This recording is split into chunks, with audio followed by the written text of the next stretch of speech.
bien en buena salud. Ya llevamos más de 6 meses encerrados en las casas, pero eso no ha hecho mella para que sigamos haciendo eventos y sigamos informando sobre cambios que están ocurriendo en la legislación panameña que afectan de alguna manera u otra a los inversionistas. Y tampoco se han detenido las autoridades, a pesar de COVID, se ha seguido cumpliendo con los estándares internacionales, se ha seguido legislando.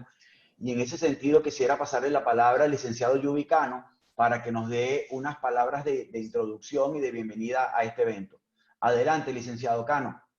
Vamos a la llamada siguiente, Carlos. No, anterior. Ahí. Buenos días a los organizadores de este evento que marca la nueva normalidad de este tipo de conferencias tras la crisis global sanitaria y que, por supuesto, nuestro país no escapa del mismo. Como administrador del área económica especial Panamá-Pacífico, les hacemos extensivo nuestro agradecimiento por esta invitación para compartir con todos ustedes este webinar denominado Panamá Pacífico, sustancias indispensables para aplicar incentivos al ICR. Y es que en el 2015 la Organización para la Cooperación y el Desarrollo Económico, OCDE, presentó un paquete de medidas de lucha contra la erosión de la base impositiva y el traslado de beneficios por sus siglas en inglés para entidades en jurisdicción con régimen impositivos nulos, bajos o neutrales de impuestos sobre la renta. En ese sentido, la República de Panamá ha trabajado arduamente a través de un excelente equipo en el cumplimiento de esos estándares internacionales en materia fiscal, tanto de la OCDE como de la Unión Europea, siendo nuestro país miembro del marco inclusivo de los BIPs, lo que conlleva un compromiso de cumplir con el estándar mínimo de la acción 5 del Plan de Acción BIP sobre regímenes preferenciales establecido por el Foro de Prácticas Fiscales Nocivas de la OCDE. Dicho estándar contempla factor de sustancia económica cuyo principio es que las actividades esenciales para la generación de ingresos se realicen en la jurisdicción que otorga el incentivo fiscal, lo que a su vez presupone calificados tiempo completo para la ejecución de dichas actividades de incurrir en un monto adecuado de gastos operativos relacionados con las mismas.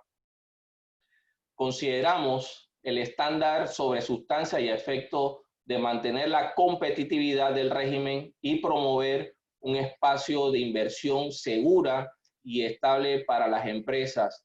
El régimen de Panamá Pacífico adoptó dichos estándares internacionales de la OCDE y la Unión Europea, incluyendo particularmente los requisitos de sustancia a través de la Ley 66 del 2018. Es por ello que consideramos importante brindarle a las empresas bajo el régimen el marco regulatorio necesario para garantizar y facilitar el debido cumplimiento de estos requisitos y proporcionar, por supuesto, transparencia dentro del proceso aplicable por la agencia para la determinación de su cumplimiento. Por lo tanto, la resolución de Junta Directiva 04-2020 adopta dicho reglamento para la aplicación de los artículos 60-A y 60-B de la Ley 41 del 2004 y la resolución de Junta Directiva 05-2020 adopta la guía para la aplicación de los requerimientos de sustancia establecidos en los artículos citados anteriormente.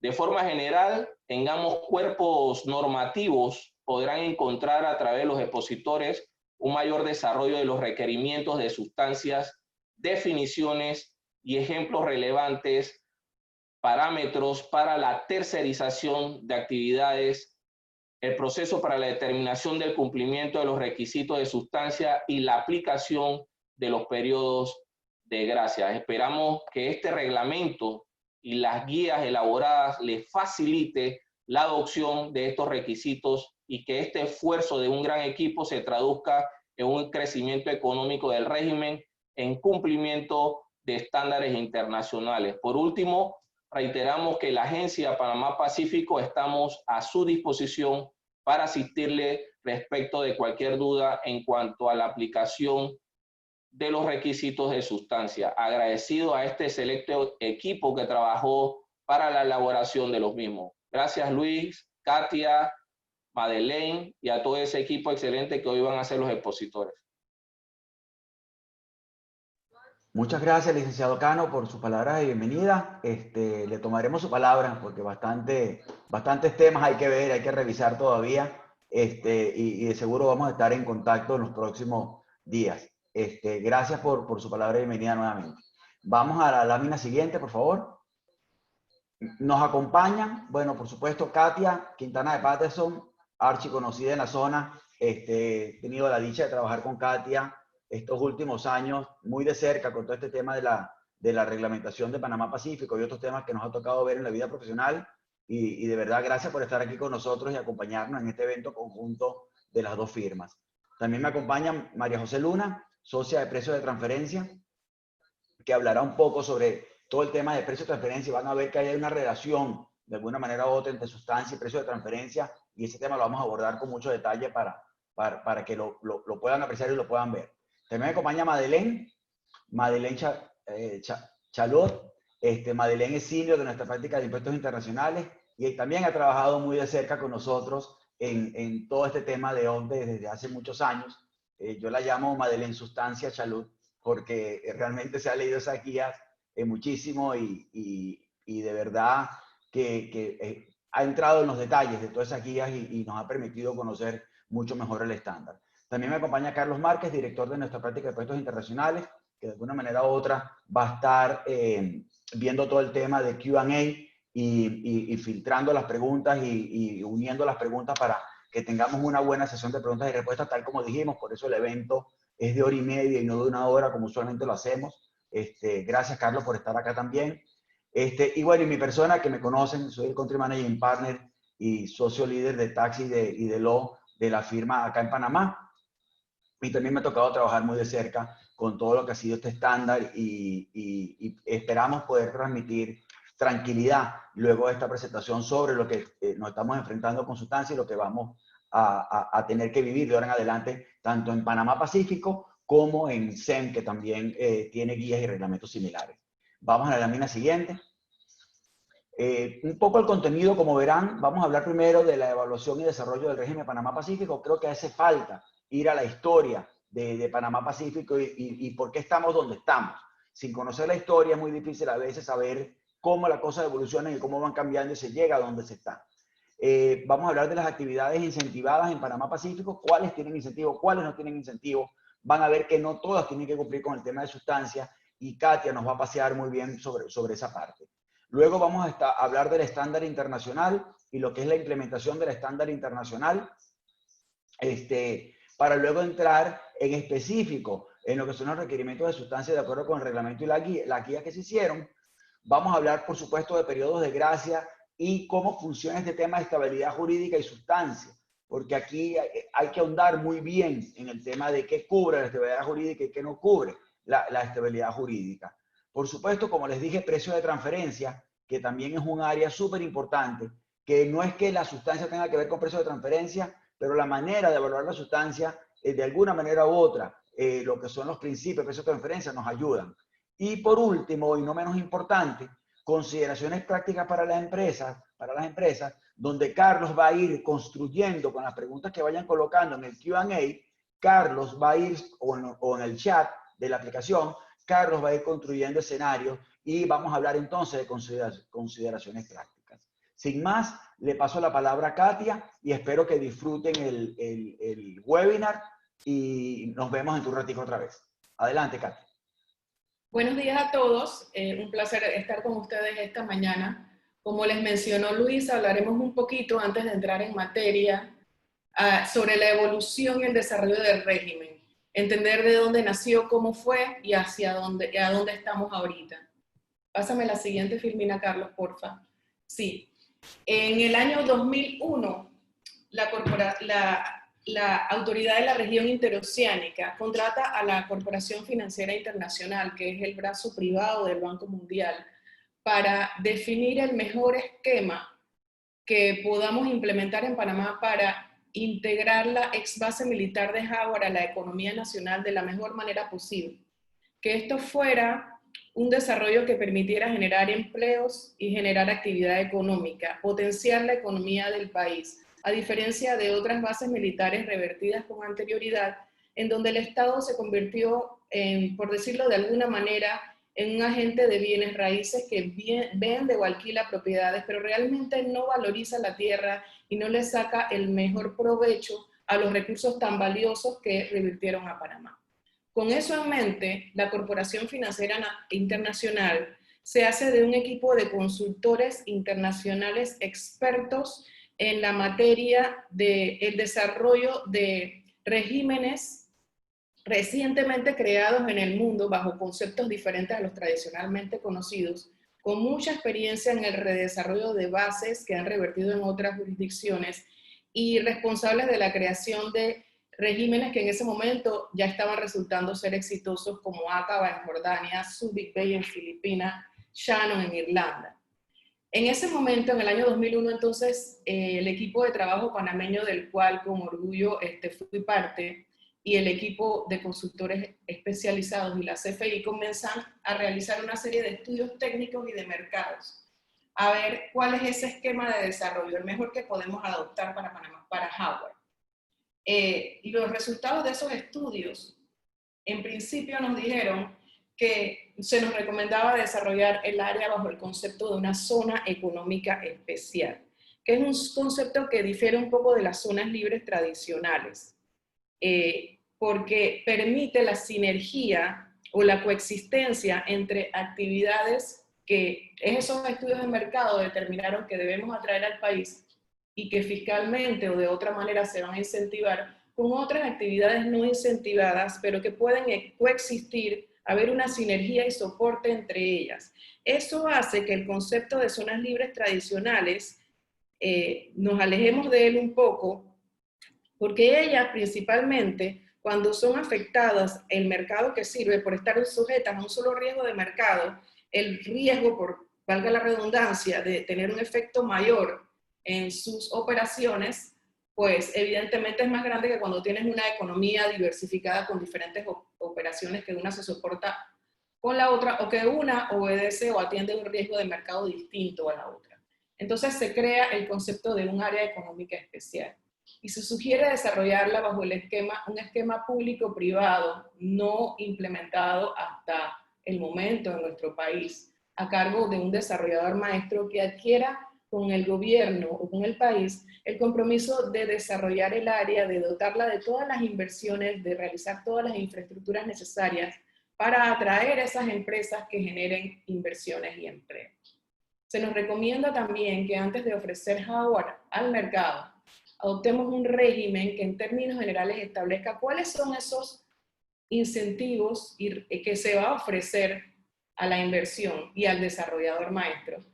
Y se crea un paquete de incentivos fiscales, laborales, migratorios y aduaneros, y se les recomienda que este régimen legal aproveche las ventajas y atienda aquellas desventajas que se identificaron de nuestro país en los estudios de mercado. Y por eso ven, por ejemplo, componentes en el régimen de Panamá Pacífico como el sistema integrado de trámites, porque a pesar de ser un tema no fiscal, no laboral y tal, los estudios de mercado nos decían que una de las principales falencias de nuestro país era el tema de los trámites administrativos. Entonces, con orgullo podemos decir que aquí tenemos una ventanilla única que ustedes conocen, que opera de una manera muy eficiente, atendiendo a los resultados de esos estudios.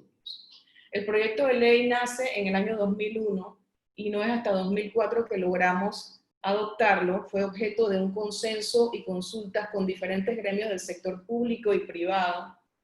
Y luego de adoptada la ley, entonces en julio de 2005 se lanza un proceso internacional de selección del desarrollador maestro, en el que participan unas 17 empresas en la etapa de precalificación, una etapa dotada de requisitos bastante altos para efectos de escoger a una empresa que tuviera la camisa necesaria para desarrollar esto.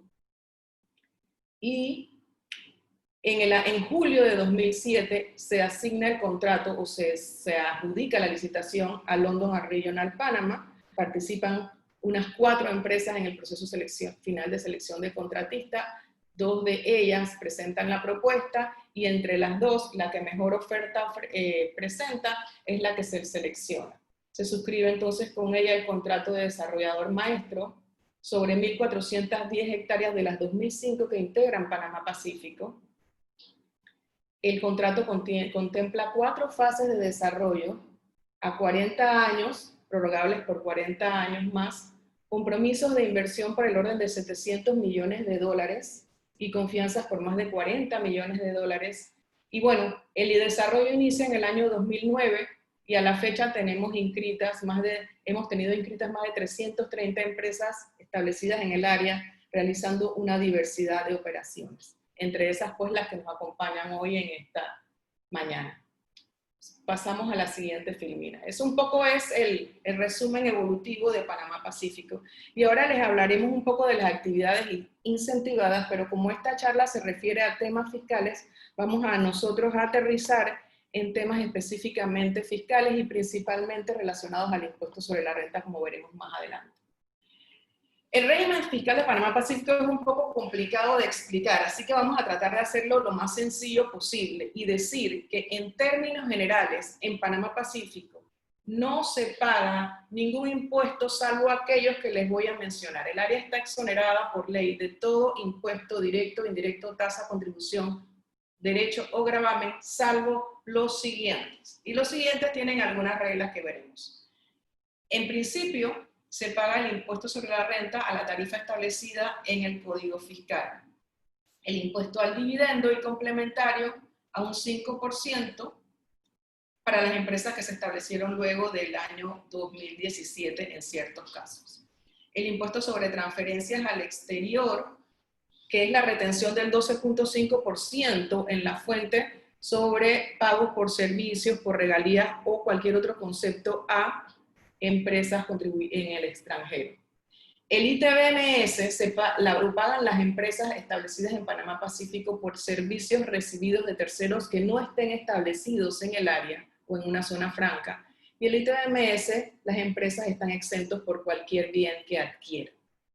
Las empresas de Panamá Pacífico están sujetas al impuesto de importación e ITBMS cuando realicen ventas al territorio fiscal, y las empresas dedicadas a la prestación de profesiones liberales, como EY y como la mía, estamos sujetos al pago del impuesto de importación y el ITBMS. Esas son muy pocas excepciones las que están sujetas al ITBMS en materia de bienes, y esta es una.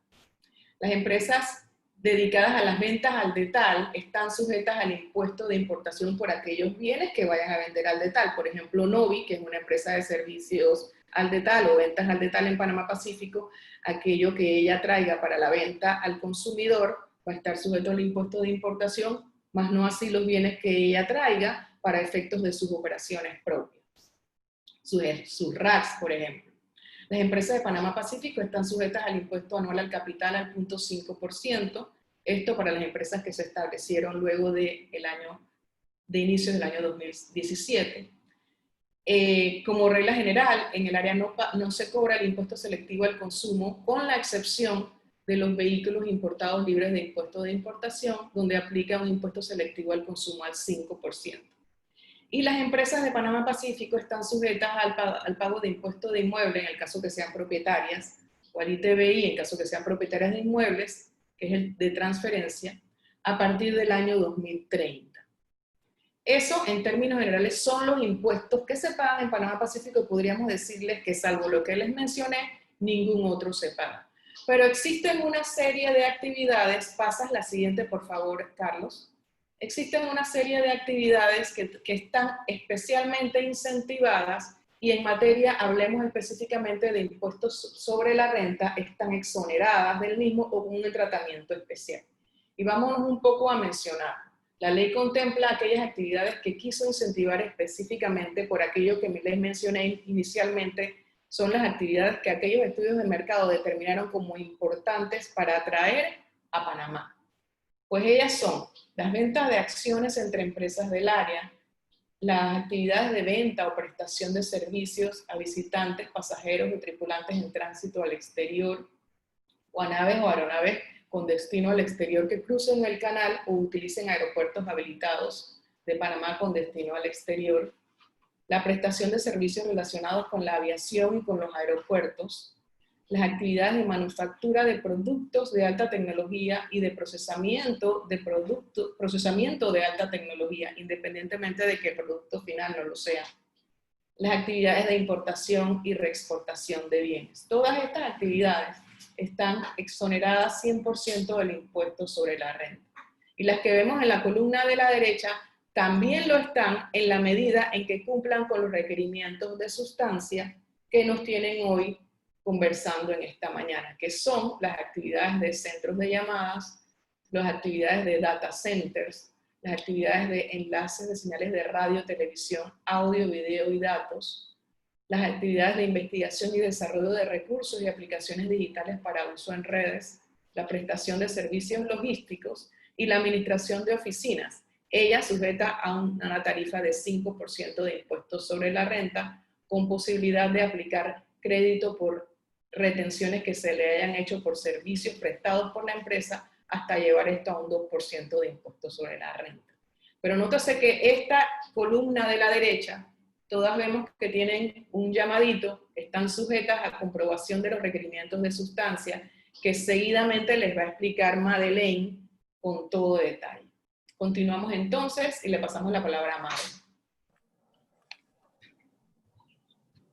Hola, buenos días. Bueno, también agradecerles su participación en este webinar hoy. Y después de tener pues un mejor entendimiento de todo el background y la evolución del régimen de Panamá Pacífico y el régimen fiscal, pues es importante igual entender el estándar internacional y su desarrollo o evolución, ya que es un estándar dinámico, y cómo el régimen de Panamá Pacífico ha adoptado este estándar a efectos de mantenerse actualizado en todo lo que es el cumplimiento en materia fiscal. Entonces pasamos a la siguiente diapositiva, en la que vamos a abordar el estándar OCDE, particularmente la acción 5 del Plan de Acción BEPS, que establece los principios para evaluar los regímenes preferenciales adoptados por las jurisdicciones y determinar si dichos regímenes son nocivos o no. La OCDE enfoca sus revisiones en aquellos regímenes que se basan en actividades que son geográficamente móviles, incluyendo centros de distribución, centros de prestaciones de servicios financieros o de arrendamiento, manejo de fondos, servicios bancarios, aseguradoras, shipping y tenedores de activos. Aquellos regímenes que, por el contrario, se enfocan en manufactura, se entiende que están fuera del alcance de revisión porque estas actividades presuponen presencia física y el desarrollo de actividades económicas sustanciales en la jurisdicción. Entonces, una vez se hace esa distinción respecto del régimen, es decir, si versa sobre actividades que son geográficamente móviles o no, se pasa entonces a la evaluación respecto de los factores clave, que son tener una nula o baja tarifa impositiva, si tiene elementos de ring fencing, si le falta pues transparencia, si hay falta de intercambio de información, y si fomenta operaciones o acuerdos con fines meramente fiscales, que es lo que hoy día se conoce como los requisitos de sustancia. Además de estos factores clave, hay otros requisitos que cumplen una función pues supletoria o complementaria. Entonces, en el webinar de hoy vamos a precisar sobre los requisitos de sustancia particularmente, los cuales en la próxima diapositiva podemos ver cómo ha ido evolucionando o actualizándose. El requisito de sustancia existe a nivel de estándar internacional desde 1990.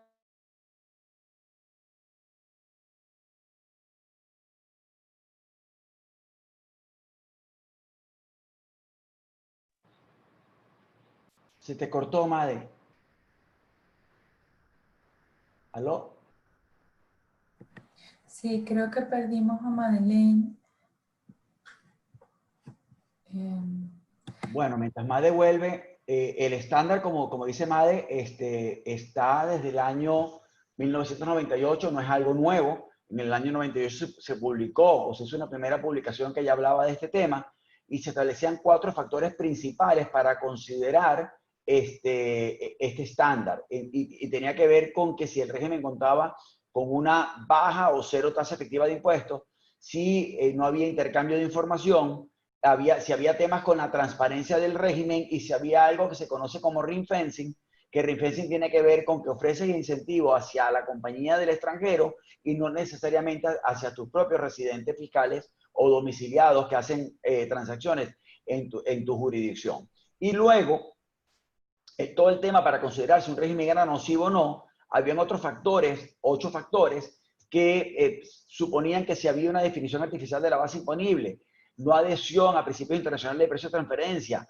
si había rentas de fuente extranjera exenta y la territorial grabada, tasa impositiva o base tributaria negociable por parte del contribuyente y del Estado, si tenía una red de tratados extensa que de alguna manera u otra hacía que se pudiera erosionar la base imponible, y si el país como tal promovía también vehículos para minimización de impuestos, un poco como han funcionado las islas del Caribe. Y vean ahí que está subrayado y en bold, falta de sustancia, es decir, se consideraba como que era un factor nocivo la falta de sustancia, y de ahí entonces que en el año 2015 la sustancia se eleva como factor principal y pasa a formar parte de los otros 4. Es decir, si el régimen ofrecía otra vez, y repito, baja o cero tasa efectiva, falta de intercambio, ring fencing y no había transparencia y además tenía deficiencia con sustancia, se podía calificar como el régimen como nocivo. Lo cierto es que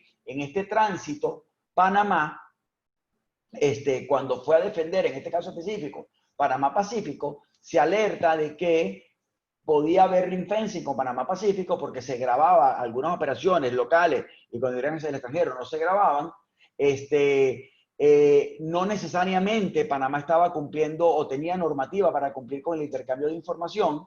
A su vez, la tasa impositiva era baja y no habían requerimientos de sustancia específicos. Entonces, al elevarse el factor de sustancia junto a los otros 4, se tuvo que atender el requerimiento de la OCDE y de alguna manera u otra alinear la sustancia a lo que es la tributación o las rentas obtenidas por las actividades que se realizan en el área. Es decir, nadie está diciendo que no puedan haber incentivos. Sí pueden haber incentivos a las actividades móviles, solamente que esas actividades móviles se tienen que realizar dentro de la jurisdicción. Y ahí está todo el tema que tiene que ver con lo que se hizo ahora con este reglamento y con estas guías de Panamá Pacífico. Entonces, digamos, ¿cuál es el principio activo principalmente acá? El principio activo es, y esto es a partir del año 2017, que las actividades principales generadoras de ingresos se efectúen en la jurisdicción por parte de los contribuyentes que obtienen el beneficio. Y el criterio supone entonces que la empresa debe de contar con un número adecuado de trabajadores a tiempo completo y a su vez incurrir en un monto adecuado de gastos en el año. Es decir, esas actividades que ahora más adelante las vamos a ver, calificadas como móviles, esas actividades pueden seguir con el incentivo, pero, repito, el contribuyente debe realizar las actividades desde el área o desde la jurisdicción que está sujeta o que está dando el beneficio, y debe contar con un número adecuado de trabajadores e incurrir en un monto adecuado de gastos durante el año. No sé si volviste ya, Madeleine. Seguimos con la lámina siguiente. Entonces, no, atrás, Carlos. Ok, esta ahora viene esta. Entonces, no, esta la vimos ya. Esa sí, ok. Entonces, a su vez, hay un estándar de la Unión Europea que la Unión Europea no solamente es que revisa aquellas actividades que puedan ser consideradas como móviles, sino que también se revisa cualquier disposición o régimen que proporcione una baja o nula tasa impositiva en relación con el régimen ordinario aplicado en la jurisdicción. Y pasea un poco por todo el tema que ya vimos con el estándar internacional de la OCDE, solamente que es no necesariamente referido a actividades móviles. Todo lo que quiere decir es, entonces, que si bien hay un estándar que cumplir con la OCDE, que está más o menos claro y que tiene que ver con actividades móviles, no necesariamente la Unión Europea va a evaluar solamente si el régimen se refiere a actividades móviles o no, sino si el régimen como tal ofrece diferencias con el régimen ordinario que se aplica en la jurisdicción. Y de ahí entonces que la reglamentación y guías que en este caso se publican para Panamá Pacífico también hayan sido testeadas o hayan sido vistas de cara a lo que puede ser este estándar de la Unión Europea, que difiere en pequeños detalles, pero importantes, con el estándar de la OCDE. Seguimos, Carlos. Entonces, en lo que fue la implementación de este estándar internacional para el caso específico de Panamá Pacífico, tenemos lo siguiente. Vamos con la lámina siguiente.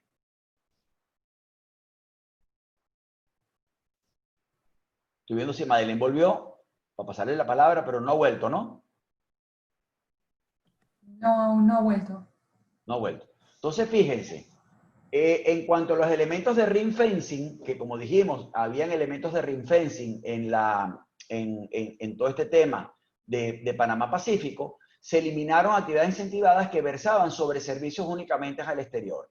Es decir, la prestación de servicios a personas naturales o jurídicas ubicadas fuera del territorio de Panamá y prestación de servicios de administración de oficina a usuarios dentro del área de Panamá Pacífico. Si ustedes recuerdan, anteriormente, si una empresa desde Panamá Pacífico prestaba servicios al exterior, que es el 60A, ese servicio al exterior no estaba grabado, mientras que si el mismo servicio con la misma gente era prestado hacia el territorio de Panamá, estaba grabado con la tasa ordinaria de impuestos de Panamá. Entonces, eso tuvo que acomodarse, como ustedes vieron, se elimina entonces el 60A, se crea un capítulo o un literal que tiene que ver con el tema de administración de oficinas, para en ese capítulo o en ese literal que habla de administración de oficinas, tratar de agrupar a empresas que de alguna manera u otra se vieron afectadas con la eliminación del 60A.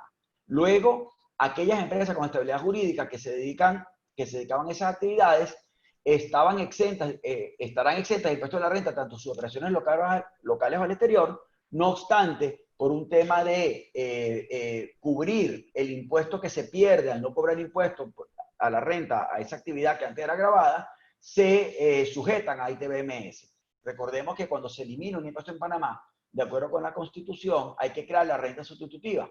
Y la renta sustitutiva se buscó crear a través de lo que es la facturación de ITBMS a esas actividades. Y el incentivo de impuesto de la renta, como ya hemos venido diciendo, a actividades consideradas geográficamente móviles, le aplica independientemente si son facturadas o realizadas hacia Panamá o hacia el exterior. Por eso ven que algunas empresas que tenían 60A en su aplicación y que estaban licenciadas para esa actividad y que tenían estabilidad jurídica, esas empresas van a seguir exentas bajo ese 60A, tanto la operación local como la extranjera, hasta tanto tengan la estabilidad jurídica. Una vez que la estabilidad jurídica se les venza, esa empresa, si sigue prestando las actividades del 60A, será grabada al 25%, a menos que pueda argumentar que esa actividad se puede encuadrar dentro del tema de administración de oficinas que está en la ley de Panamá Pacífico, en sustitución, de alguna manera u otra, de lo que fue ese 60A. O no sustitución, tratando de incorporar actividades que estaban en el 60A en ese literal, un poco para que el área siga siendo competitiva. ¿Seguimos? Lámina siguiente. Entonces, fíjense, el régimen de Panamá Pacífico, como Katia les comentó, cuenta con 10 actividades incentivadas, que son los literales A al K del artículo 60 de la Ley 41 del 2004, y las actividades que se consideran geográficamente móviles y por lo tanto sujetas a sustancia, tenemos que son la actividad de call center, captura de datos, procesamiento, almacenamiento, conmutación, transmisión de datos en información digital, el enlace a señales de radio, televisión, audio y video, la investigación y desarrollo de recursos y las aplicaciones digitales para Internet e intranet, servicios logísticos y multimodales y los servicios de administración de oficinas. Estas son las actividades que de alguna manera u otra están alcanzadas por cumplir con sustancia para poder gozar del incentivo tributario. En la medida que esas actividades no cuenten con la sustancia determinada o con la sustancia de acuerdo con el reglamento y guías que se hicieron, esa actividad no es que se pierde la licencia de Panamá Pacífico, pero esa actividad deja de estar grabada al 5% y pasa a ser grabada a la actividad del 25%. Y ya vamos a ver cómo aplica todo este procedimiento acá. Luego tenemos actividades que no son geográficamente móviles y al no ser geográficamente móviles no están sujetas a cumplir con el requisito de sustancia, y esas actividades son los de los literales A, B, C, D, E, F, G, que tiene que ver con manufactura, alta tecnología y la parte del I, del import y al export. Entonces, diferenciamos muy bien qué son actividades sujetas a sustancia que tienen el incentivo fiscal condicionado a cumplir con esas normas de sustancia, a aquellas actividades que no están sujetas a sustancia y que de alguna manera u otra el incentivo tributario no está condicionado. Pero aquí quiero ser muy enfático en algo. El hecho que hayan unas actividades sujetas a sustancia para gozar del incentivo tributario no quiere decir que si usted va a realizar alguna de las actividades que están en los otros literales, no tenga que cumplir con sustancia dentro del área. No sé si me estoy explicando. Una cosa es el incentivo tributario que está condicionado, pero otra cosa es que no se propicie que el régimen tenga compañías de papel donde necesariamente la actividad no se hace desde ahí. Se supone que si una actividad no es geográficamente móvil, no se le pide requisito de sustancia porque está sobreentendido que al ser una actividad no geográficamente móvil, hay sustancia en la actividad. Entonces, tengamos esto muy presente. Repito, no se está diciendo que las actividades literales de actividades no sujetas a sustancia no tengan que cumplir con sustancia. Está sobreentendido que ya ellas cumplían con sustancia. Y esto fue uno de los grandes debates de Panamá cuando estaba defendiendo el tema. Porque de entrada se quería que todo el régimen como tal estuviera sujeto a requisitos de sustancia, siendo que las actividades móviles son las que están sujetas y las actividades no móviles no están sujetas porque se supone que ellas implican tener sustancia en el área. Seguimos. Entonces, ¿cuáles son los requerimientos principales de sustancia? Número uno, por supuesto, realizar la actividad en Panamá y en este caso específico de Panamá Pacífico, realizar la actividad en el área de Panamá Pacífico. Contar con un número adecuado de empleados a tiempo completo, tener un monto adecuado de gastos operativos durante el año y presentar el reporte anual que está incluido en el reglamento y que se explica bien en las guías que se hicieron. Importantísimo acá que si ustedes, algunos que sean lectores de la parte tributaria, si vemos el tema de número adecuado de trabajadores y monto adecuado de gastos, ahí antes se tenía un monto o un número fijo de trabajadores para decir que se cumplía con sustancia. Y muchas jurisdicciones en el mundo, no estoy diciendo que Panamá lo haya hecho, otras jurisdicciones, inclusive las europeas, lo que hacían eran que alquilaban empleados, en el sentido de que muchos service providers decían, tú montas la empresa aquí, que para gozar del incentivo tributario, sencillamente yo te ofrezco empleados míos que no necesariamente van a trabajar para ti, van a trabajar para múltiple gente, pero al trabajar para múltiple gente, yo te lo pongo en la nómina y tú cumples con eso porque el estándar hablaba de un número específico de trabajadores. La OCDE, la Unión Europea y los que estudiaron esto se dieron cuenta de ese tema y de ahí entonces que hayan cambiado el tema de trabajadores fijos por el tema del número adecuado o monto adecuado de gastos operativos. Entonces, ¿el adecuado cómo se come? El adecuado se come, y yo creo que con esto voy a responder algunas de las preguntas que he estado viendo que han estado haciendo. El adecuado se come a que cada empresa debe organizar su actividad de la manera que ella cree conveniente adecuarla. Habrán empresas que son muy tecnificadas, que no necesitan tener una gran cantidad de trabajadores, pero habrán empresas que no son quizás digitalizadas o tecnificadas que deberán tener un número mayor de trabajadores. Es decir, el adecuado va a ir en función a cómo la empresa realiza la actividad y el adecuado entonces la empresa lo va a tener que defender frente a la Agencia Panamá Pacífico. Es decir, aquí no es que va a llegar la autoridad y va a decir, no, es que yo considero que tú tienes que tener 100 trabajadores, así tengas todo robotizado, porque yo creo que es así. No, si la empresa tiene todo robotizado, tiene todo digitalizado y necesita tener solamente 2 trabajadores y la empresa de al lado que hace exactamente lo mismo, no tiene nada automatizado y para hacer la misma actividad necesita tener 100 trabajadores, bueno, las 2 empresas lo están haciendo bien. Y cada empresa entonces deberá demostrar eso ante la autoridad. Es decir, Aquí no hay una camisa de fuerza para nadie. Aquí no es meter a todo el mundo por un embudo y que todo el mundo sea exactamente igual, sino que cada quien debe de cumplir con la sustancia de la manera en la cual tiene organizada su actividad. Lo cierto es que adecuado nunca puede ser cero, en el sentido de que al menos un trabajador tienes que tener, porque así sean unos robots, y como yo siempre digo acá de manera jocosa, el robot necesita a alguien que los prende y los apague. Bueno, ese señor que los prende y los apaga es el trabajador que tú vas a tener, si es que todo está automatizado. Me estoy yendo a un extremo jocoso, no es así el caso, pero lo cierto es que adecuado supone tener al menos uno, o tener al menos ese trabajador que de alguna manera u otra soporta la actividad que estás realizando. Entonces, más adelante con ejemplos vamos a poder entrar mejor en esta parte de qué se considera adecuado. Seguimos. Luis, ya está Made. Dale, Pade, continúa. Hola, qué pena. Dale, te cubrí, tranquila, madre. Dale. Gracias. Sí, bueno, eso era igual cubriendo un poco el estándar internacional y cómo lo pues implementó el régimen de Panamá Pacífico. Entonces ya podemos entrar igual a cómo se ha reglamentado y qué es lo que cubren las guías respecto de los requerimientos de sustancia en el régimen de Panamá Pacífico.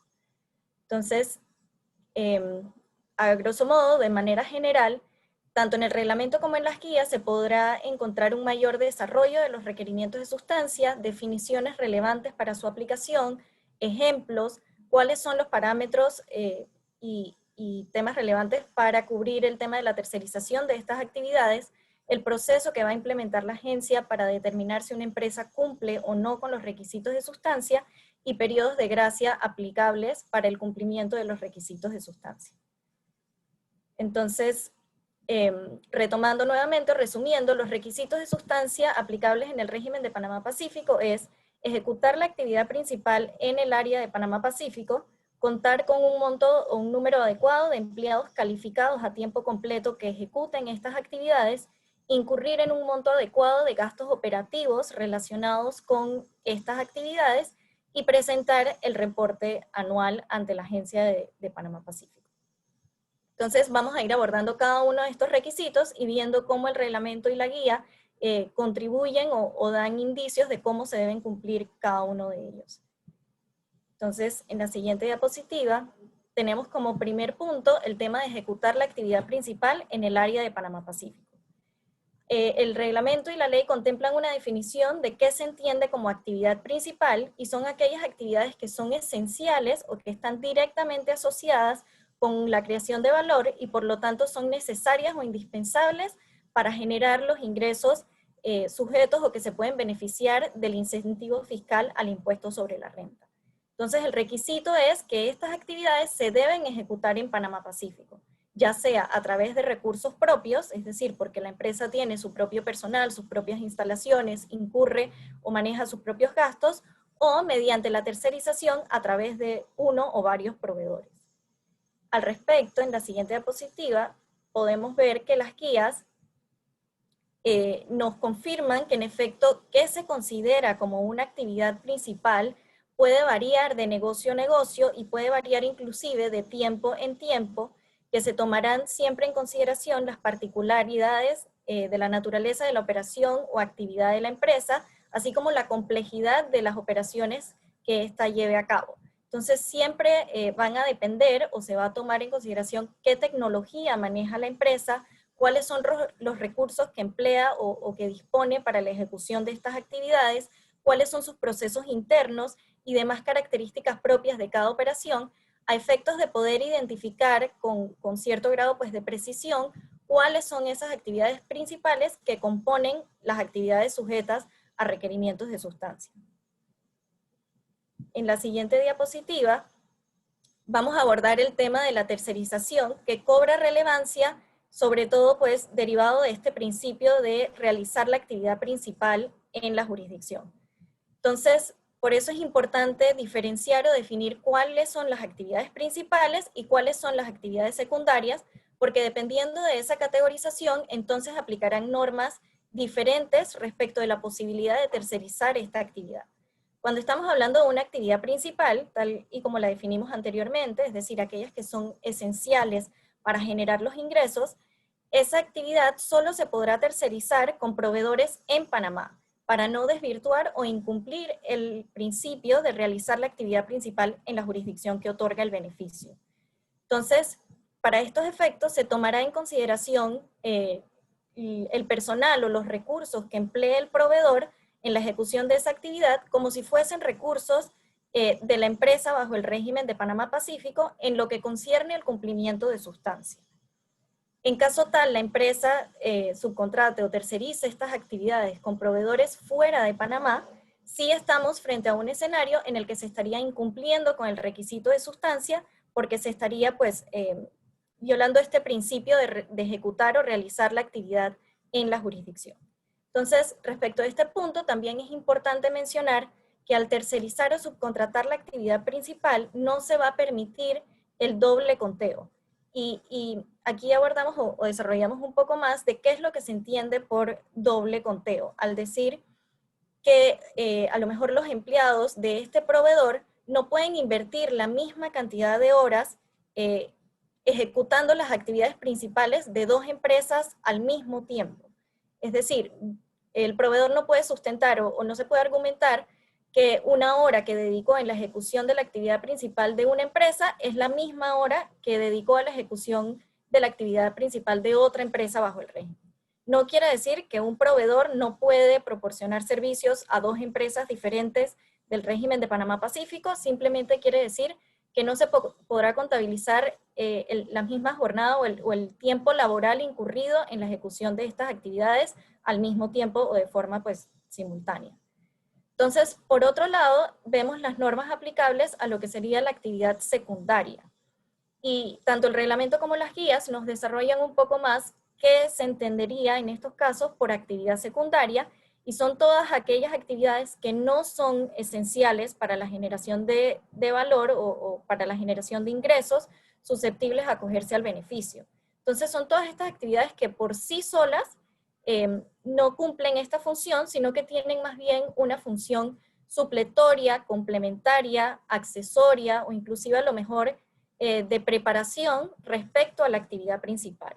Entonces siempre se van a analizar en relación o como con dependencia de la actividad principal y que por sí solas o por ellas mismas pues no cumplen con esta naturaleza o este principio aplicable para determinar a las actividades principales. Entonces, al no ser actividades principales, se permite que su tercerización se dé con proveedores tanto dentro como fuera de Panamá.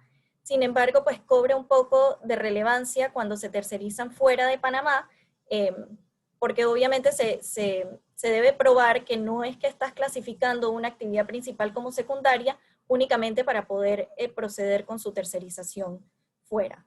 Más adelante igual pues creo que vamos a abordar algunos ejemplos en escenarios prácticos cómo se puede diferenciar una actividad principal de una actividad secundaria respecto de las actividades sujetas a requerimientos de sustancia en Panamá Pacífico.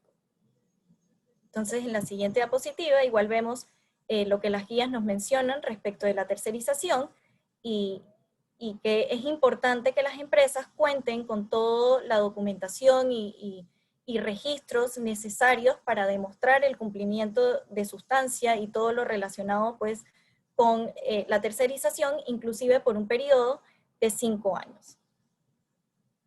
Entonces, en la próxima diapositiva ya entramos al segundo requisito de sustancia, que es contar con un número adecuado de empleados calificados a tiempo completo que ejecuten la actividad principal. Aquí hay varios elementos que son importantes de analizar, pero sin duda pues el que más llama la atención es la definición de qué es adecuado. Tal como mencionaron anteriormente, no hay un número ya preestablecido, no hay mínimos ni máximos aplicables por partes iguales a todas las empresas independientemente de su actividad, sino que se permite esta flexibilidad para que las empresas logren sustentar que de acuerdo con la naturaleza de su operación, de acuerdo con los recursos, con sus operaciones internas, con la tecnología que manejan, el número de personal con el que cuentan es adecuado y es suficiente para ejecutar esa actividad que les genera ingresos susceptibles al beneficio.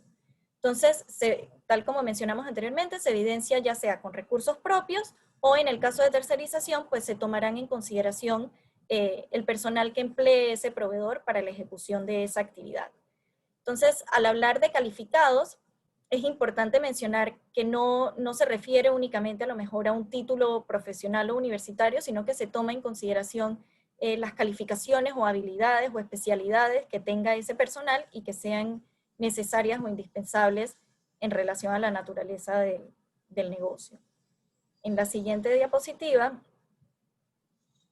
podemos ver igual cómo las guías desarrollan inclusive un poco más este tema y enfatizan que es necesario que cuantitativa y cualitativamente el recurso humano sea adecuado al tipo de operación que realiza la empresa. Entonces, yendo entonces a otro de los elementos, que es el tiempo completo, es importante mencionar que a lo mejor no se refiere a que debas tener empleados de jornada laboral de 8 horas, sino que el tiempo por el cual has contratado a ese empleado se dedique exclusivamente a la ejecución de estas actividades. Entonces, si igual contrataste a un empleado por medio tiempo, que igual el tiempo que incurre ese empleado en la ejecución de la actividad principal sea pues total y suficiente para la ejecución de la misma. En la próxima diapositiva, entonces, vamos a abordar el tema de los gastos operativos y cómo estos deben ser también adecuados y estar directamente relacionados con la actividad principal que ejecuta la empresa. Aquí nuevamente cobra relevancia la definición de adecuado que se incluye a nivel del reglamento y predomina lo que es apto o apropiado en relación igual a la naturaleza o la actividad que realice la empresa. Este requisito de sustancia también se puede evidenciar a través de recursos o gastos propios o a través de la tercerización de estos gastos con proveedores en Panamá. En la próxima diapositiva podemos ver que las guías nos proporcionan ejemplos de aquellos gastos que podrían ser considerados como gastos operativos y que estén directamente relacionados con la actividad principal. Es decir, aquellos gastos en los que se incurran por las instalaciones físicas apropiadas para el tipo de operación, aquellos gastos que se incurran para la obtención de equipos o materiales o bienes necesarios para la ejecución de esa actividad, podrán ser considerados y contabilizados como gastos operativos directamente relacionados con la actividad principal y así cumplir con el requisito de sustancia. Nuevamente, en el tema de gastos no hay un mínimo, sino que pues de nuevo se debe evaluar si son adecuados o no. Y por último, respecto del cuarto requisito de sustancia, tenemos la presentación del informe o reporte anual. Este requisito también está a nivel de la ley y en el reglamento se desarrollan cuáles son los elementos puntuales que debe contemplar este informe anual. Es importante mencionar que se debe presentar en un periodo de 6 meses contados a partir del periodo fiscal de la empresa que esté sujeta a presentar este informe, es decir, las empresas que realicen alguna actividad sujeta a sustancia, y que este informe está compuesto de una declaración jurada en la cual se desarrollan estos elementos o estos puntos de información que debe proporcionar la empresa respecto de la sustancia, y cuyo formato va a proporcionar pues, la agencia y que debe estar firmada por el representante legal y por un contador público autorizado. Y además de esta declaración jurada, se deberá proporcionar con copia de los estados financieros auditados, así como cualquier otra información o documentación adicional que la agencia considere necesaria para complementar o aclarar cualquier punto relacionado al cumplimiento de la sustancia por parte de la empresa. Entonces, en la próxima diapositiva podemos ver que esta declaración o este informe anual, como lo dice su nombre, se debe presentar respecto de cada periodo fiscal y se deberá proporcionar información segmentada respecto de cada actividad sujeta a sustancia. Entonces, en la próxima diapositiva igual vamos a abordar un poco cómo es el procedimiento para la determinación del cumplimiento o no de los requisitos de sustancia.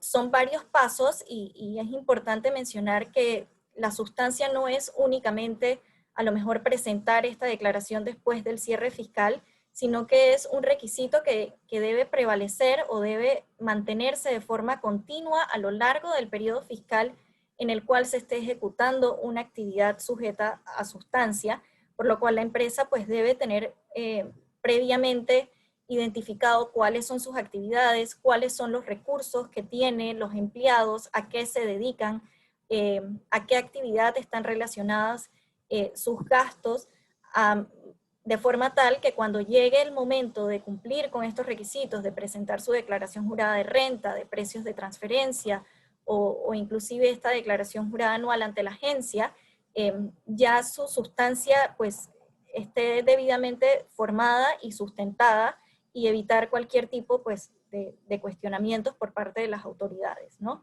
Entonces, en este flujograma podemos ver que es esencial que la empresa bajo el régimen realice la actividad principal en Panamá Pacífico, que cuente con un monto adecuado de empleados calificados a tiempo completo, que incurra en un monto adecuado de gastos operacionales directamente relacionados con la actividad principal, que mantenga sus registros, libros, documentación y cualquier otra documentación soporte que sustente el cumplimiento con el nivel adecuado de sustancia. Deberá presentar su declaración jurada de renta, que por lo general es 3 meses después del cierre del periodo fiscal. También deberán presentar el reporte anual dentro de los 6 meses después del cierre fiscal, así como cumplir con obligaciones de precios de transferencia, en caso tal pues realicen o lleven a cabo operaciones con partes relacionadas. Entonces, una vez la empresa cumpla con estos requisitos, la agencia entonces tendrá un periodo de 3 meses desde el vencimiento de la obligación de presentar el informe para emitir una resolución administrativa mediante la cual, habiendo considerado todos estos elementos, la naturaleza de las operaciones y todas las demás explicaciones e información que haya proporcionado la empresa, entonces determinar si la misma cumplió o no con los requisitos de sustancia y por lo tanto si tenía derecho o no a beneficiarse del incentivo fiscal. Entonces, en caso tal de que sí cumpla, esta resolución se compartirá con la DGI y por lo tanto pues procederá a la aplicación del 0 o 5% del impuesto sobre la renta, dependiendo de la actividad que realice. Y si no cumple con los requisitos de sustancia, entonces esta resolución también se compartirá con la DGI a efectos de que esta, como autoridad pues, competente para recaudar impuestos, solicite la liquidación del impuesto adicional correspondiente bajo el entendimiento de que aplicaba una tarifa del 25% y no la tarifa reducida ya sea del 0 o del 5%. Y en este caso es importante mencionar que también aplicará pues cualquier multa, recargo o interés que se genere por el pago tardío de este impuesto. Dentro de este proceso se ha contemplado que las empresas puedan presentar ya sea recurso de reconsideración o apelación contra la resolución administrativa que emita la Agencia de Panamá Pacífico en estos casos, en caso tal de que obviamente pues no estén de acuerdo con la conclusión o la determinación del cumplimiento de sustancia.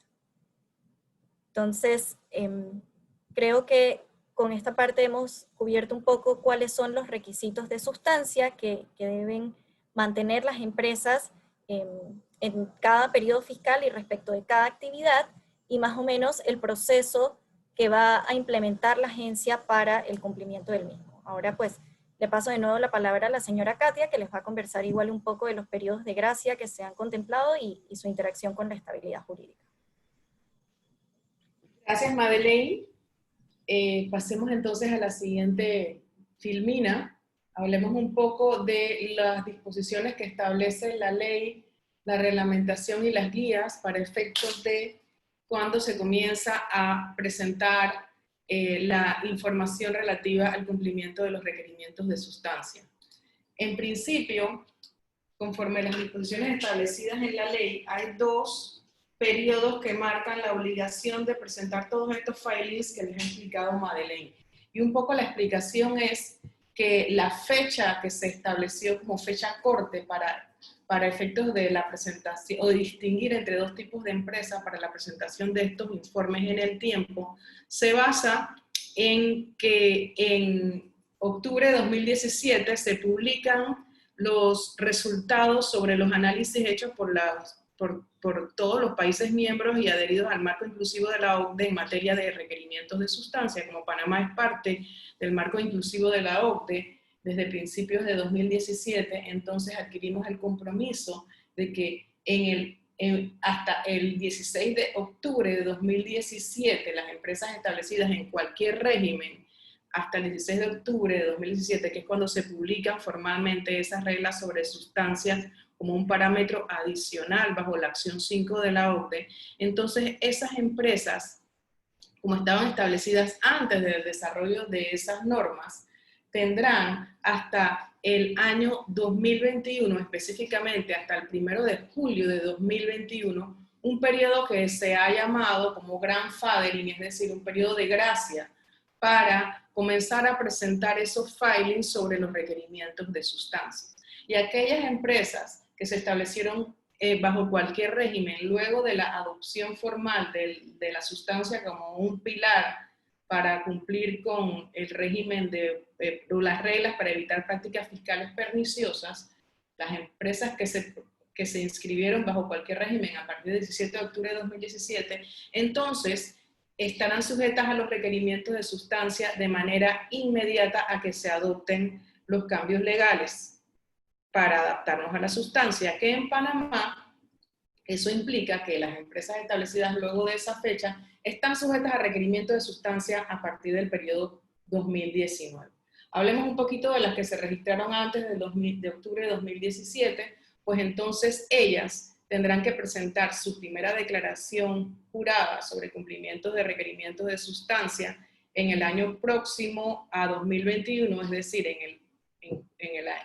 hasta julio de 2022, y solamente por el periodo que cubra entre julio de 2021 a diciembre de 2021, lo que reste del periodo fiscal 2021, es decir, esos 6 meses donde está sujeta al cumplimiento de los requerimientos de sustancia de una manera formal.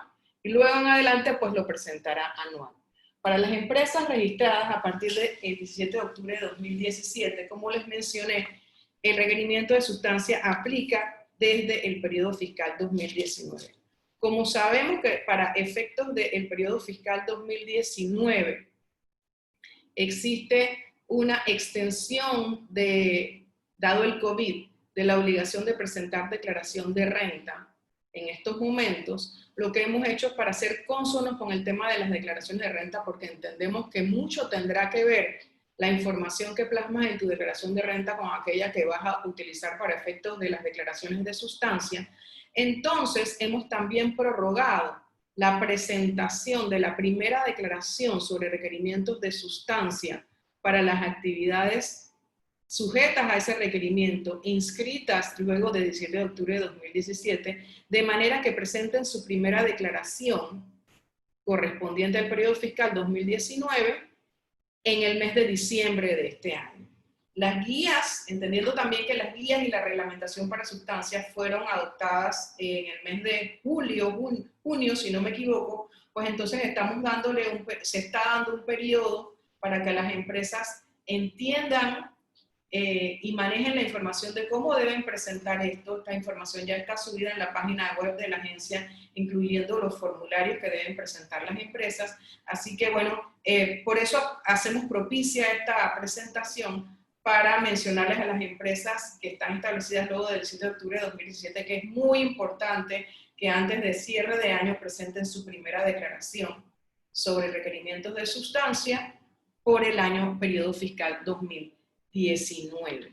Y aquí es bien importante, independientemente de que si tienes un periodo de gracia para presentar la declaración porque te registraste antes de octubre de 2017, o si no lo tienes, o incluso es muy importante para aquellas empresas que no están formalmente sujetas a requerimientos de sustancias, como explicó Luis y Madeleine antes, entender que el régimen de Panamá Pacífico, independientemente de que ahora está reglamentando cómo se mide esa sustancia, no quiere decir que desde que el momento en que nació no estaba repleto de normas que te hacían inferir fácilmente que las operaciones de Panamá Pacífico todas deben estar sujetas a requerimientos de sustancia. Eso es así desde el artículo 1 de la ley, que establece como objetivo general de Panamá Pacífico la generación de empleo y de inversiones en el área.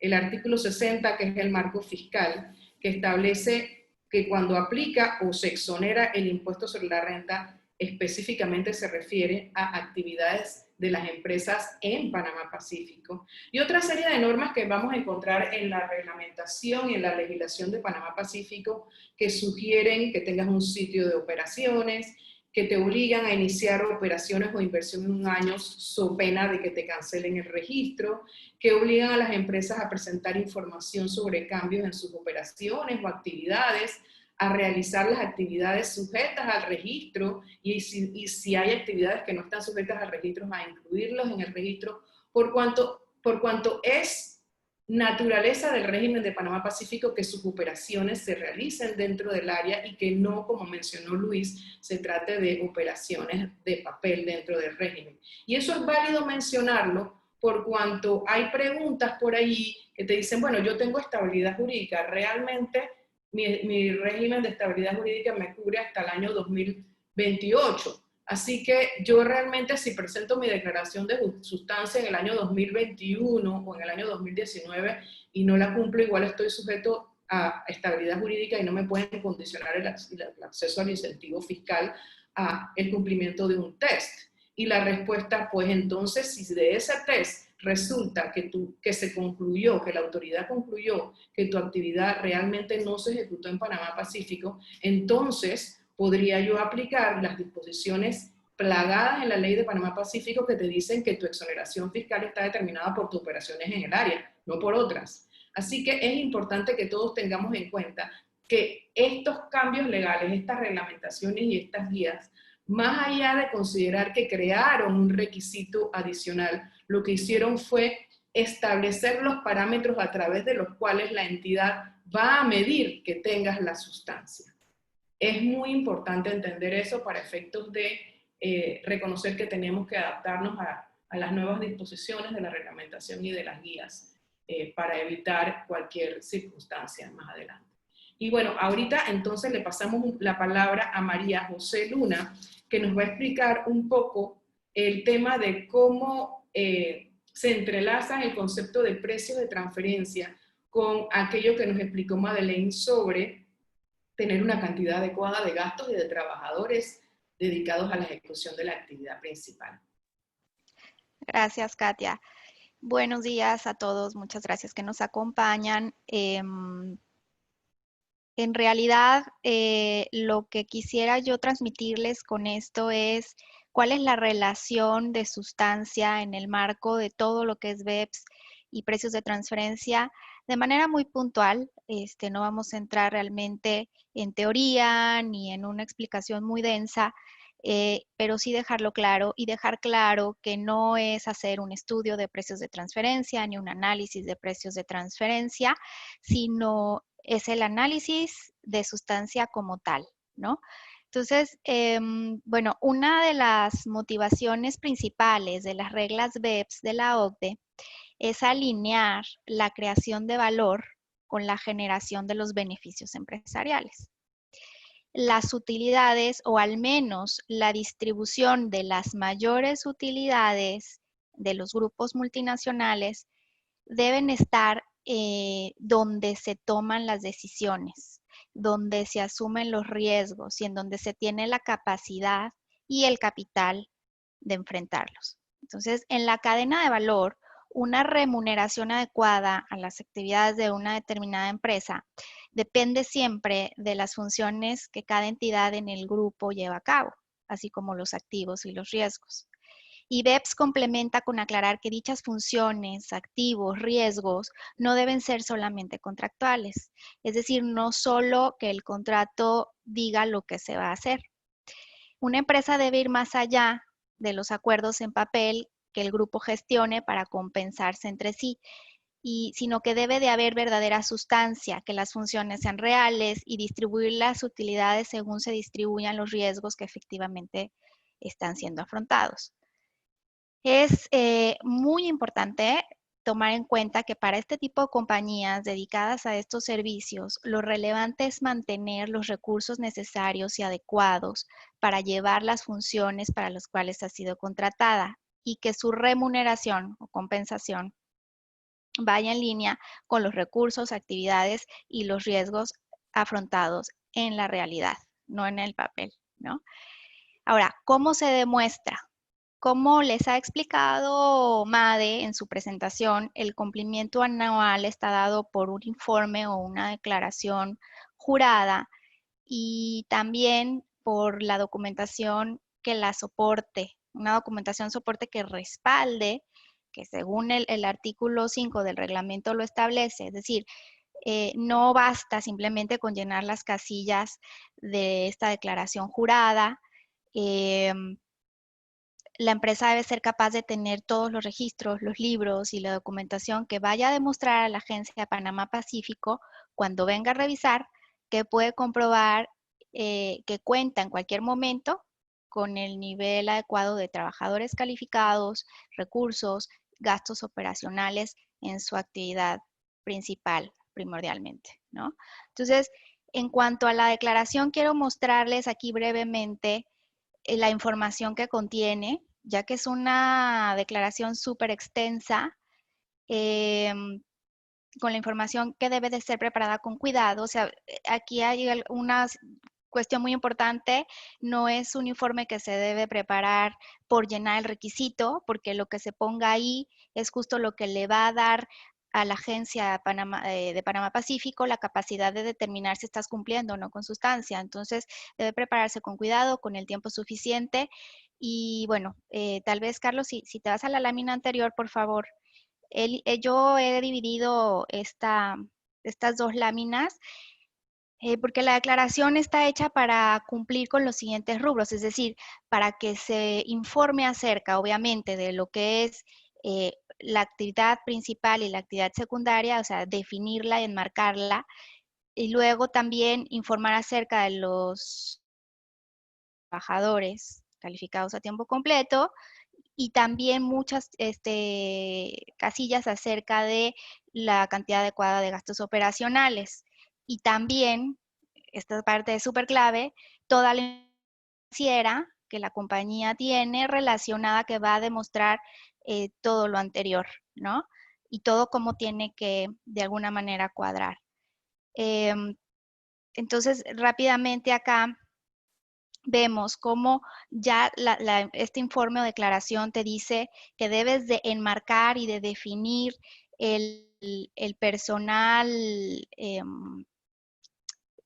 perdón, el concepto y los montos de los ingresos por las actividades ejecutadas. Ahí hay que definir cuáles son las actividades principales y cuáles son las actividades secundarias. Tener súper claro, o sea, aquí ya la empresa tiene que saber exactamente cómo diferencia su actividad principal de una actividad secundaria y si está acorde con lo que está en el reglamento y con la guía. No esa interpretación de la misma empresa, siempre hay que seguir esta guía y este reglamento. Fíjense bien cómo hay que describir recursos, personales, instalaciones, equipos, medios, todo lo que se utiliza en las actividades y lo que está relacionado a la actividad principal. En el caso que hubiese tercerización por las actividades principales, hay que explicar y dar el detalle, ¿no? De qué es lo que se está tercerizando. Y si no hubo tercerización, pues también aclarar que no lo hubo. Hay que identificar para cada trabajador su cargo, su función, el título, el país en donde está ubicado, en dónde está desarrollando esa actividad principal. Entonces, acá lo que se sugiere es hacer un análisis, un detallado de lo que son los puestos, las funciones, las actividades de cada uno del personal de la empresa, cuál está enfocado en actividad principal y cuál está enfocado en actividad secundaria y cuáles están tercerizados. Todo esto se tiene que detallar en este informe o declaración jurada. Ahora, en cuanto a, lo mencionó Made, lo repito ahora, la guía menciona que hay que hacer una determinación cualitativa y cuantitativa de estos trabajadores y de estos gastos. Así que hay que hacer ese análisis, repito, de las capacidades, de las competencias, si se tiene calificación apropiada, experiencia, etcétera, y de alguna manera poder cubrir esa parte cualitativa y la parte cuantitativa para demostrarla en la declaración. Si se terceriza, porque puede hacerse esa tercerización de actividad principal o la tercerización de actividad secundaria, hay que detallar otra vez acá en esta declaración los nombres, los cargos, la cantidad de personal que se tercerizó a tiempo completo, el título, funciones, la dirección, el total de horas y la porción del total de horas. Es decir, como ven, es mucha información que debe de darse. Aquí debe de asegurarse la no duplicidad y también dentro de esta misma declaración te dice que debe de haber un mecanismo que la empresa tenga para poder controlar y monitorear lo que la actividad tercerizada, ¿no? Por ejemplo, no sé, hojas de tiempo. Eso es en cuanto a la parte de personal. Ahora, en cuanto, sí, tal vez Carlos en la siguiente lámina, por favor. En cuanto a la cantidad adecuada de gastos operacionales, nuevamente hay que describir el total, el concepto, hay que definir si hay gastos operacionales tercerizados, pues hay que también que declararlo ahí. Y una parte muy, muy importante a destacar es el tema financiero, porque la declaración te pide que se identifiquen ingresos, costos directos e indirectos asociados a la generación de esos ingresos. Entonces, si una empresa tiene una actividad principal, debe de identificar esos ingresos, costos y gastos a esa actividad principal de lo que es la actividad secundaria. Si tiene dos actividades principales, entonces hay que hacer esa segmentación financiera de los ingresos, costos y gastos. Ahora, ¿cómo se amarra esto en el caso de que una compañía en Panamá Pacífico en cuestión tenga operaciones con partes relacionadas y a su vez esté haciendo un estudio de precios de transferencia? Todo tiene que ser consistente, la historia debe de ser congruente. Si estoy haciendo una segmentación financiera para mi análisis de sustancia, tiene que de alguna manera amarrar con el estudio de precios de transferencia.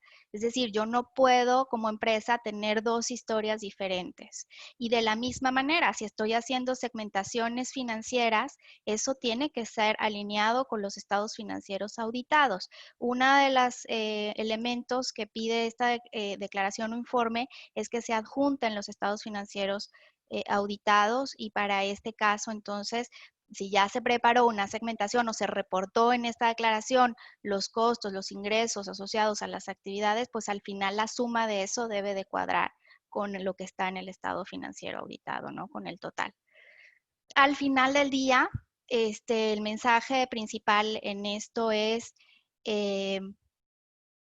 se recomienda, y bueno, y esto también porque lo pide el reglamento, tener esa documentación soporte, pero no tenerla nada más aislada en lo que es, o de alguna manera segregada en lo que es los libros, en lo que es los registros, sino preparar un reporte que englobe todo esto, lo que se está declarando en esta declaración jurada, que lo sumarice y que de alguna manera sea concluyente en cuanto a si se cumple o no con sustancia. Es decir, si yo soy una empresa que voy a declarar esto, voy a tener que tener un reporte que con mayor facilidad voy a poderle dar a la agencia cuando me venga a revisar, porque recuerden que la agencia tiene la potestad de inspeccionar, de auditar y de pedir información para que le compruebes que lo que pusiste en la declaración está es real y está de acuerdo con lo que haces, pues en este reporte poderlo tener súper claro y de alguna manera que este reporte concluya si la empresa cumple o no con sustancia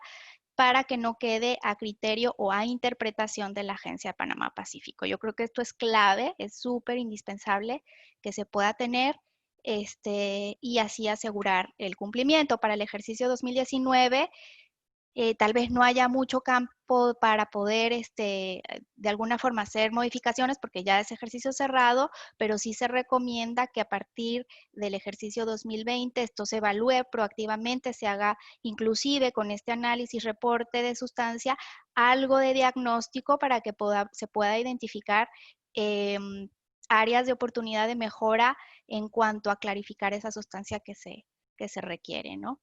Y bueno, un elemento nada más rapidito, esto como lo mencionó Made, esto no es de que cumple un año y ya, esto se debe de, como bien la declaración es anual y las condiciones en una empresa cambian, y no es que cambien de un año a otro, que definitivamente sí es el caso, pero también inclusive dentro del año. Entonces, si hay una situación que dentro del año cambia, hay que monitorear que igual la compañía pueda ser capaz de demostrar esa sustancia a lo largo del año, ¿no? Y bueno, con esto termino mi participación para pasarle la palabra a Carlos. Muchas gracias.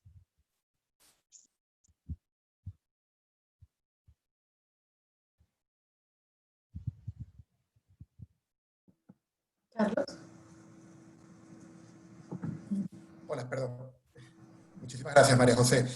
Ahorita abrimos un poco la participación a lo largo de todo este conversatorio. Hemos venido recabando un poco las inquietudes que se han venido suscitando en cada uno de los puntos que hemos venido tratando, y también hemos tomado ciertas notas sobre las cosas que hemos venido mencionando un poco para que vayamos conversando y viendo. Y uno de los principales temas que ha saltado, digamos, de la audiencia, tiene que ver un poco con la gestión logística, ¿no? Hay muchas empresas que están entendiendo y han planteado básicamente que la gestión logística incluye muchas operaciones dependiendo de la necesidad de sus clientes, evidentemente, y efectivamente de la estructura de su operación, de cómo ellos están operando hoy día desde el área de Panamá Pacífico. Entonces, la constante en la pregunta siempre ha sido, bueno, ¿cuáles básicamente van a ser estos parámetros que pueden considerar estos operadores logísticos para saber si las funciones que desempeñan pueden considerarse como que están dentro de su actividad principal?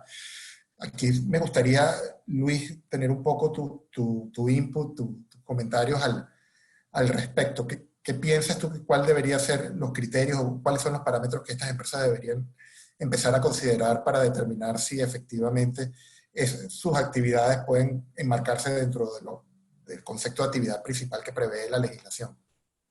Sí, gracias, Carlos. Tengo el micrófono abierto, sí. Realmente creo que tenemos que orientarnos primero en qué es o cuál es la definición legal en qué consiste la logística. Porque a la final, ubicándonos ahí, podemos ubicar mejor la respuesta. Y todos sabemos que la logística consiste principalmente en operaciones que facilitan el traslado o el movimiento de bienes, sin que implique que la empresa que hace la logística toma título de la mercancía para la cual hace logística. Es decir, la logística de por sí es un servicio. Y eso es lo primero que tenemos que diferenciar acá. Y por supuesto, como yo sabía que esta pregunta venía, porque es la parte que nos han consultado más, realmente tenemos que ver que la definición de logística incluye sin limitación y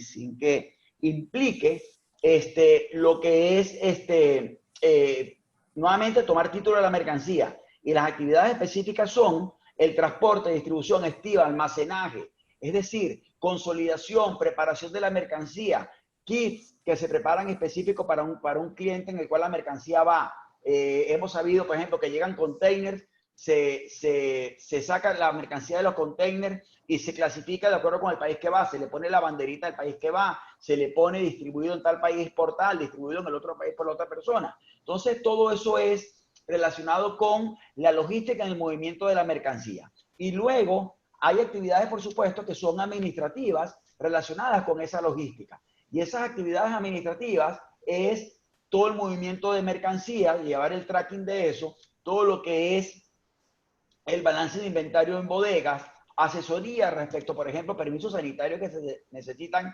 en un país determinado, fijar las rutas que tienen que tener los vendedores para que la mercancía lleguen, planificación de los camiones o de las mulas como dicen en Colombia, que van a llevar la mercancía, y en sí todo lo que son optimización de procesos del traslado y tomar la mercancía y llevarla al lugar de destino de la persona. Entonces, como ven, logística es un concepto muy amplio, muy general, y por supuesto, la actividad principal va a depender de cómo la empresa tiene estructurado su negocio.